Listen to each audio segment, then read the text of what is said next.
సూత్రాల్ని కళ్ళకద్దుకుంటారు. అందుకే సర్వమంగళ మాంగళ్యే శివే సర్వార్థ సాధికే శరణ్యే త్రయంబకే దేవి నారాయణి నమోస్తుతే అని లేస్తారు. మంగళసూత్రాలు కళ్ళకద్దుకుని ఆడది నిద్ర లేస్తే అమ్మవారు అనుకుంటుందిట, గండకాలం వచ్చింది ఈవిడ భర్తకి.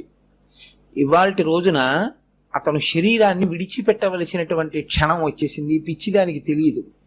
లేచి మంగళసూత్రాల కళ్ళకద్దుకుని రేపు కూడా ఇలా ఉండాలని అనుకుంటోంది.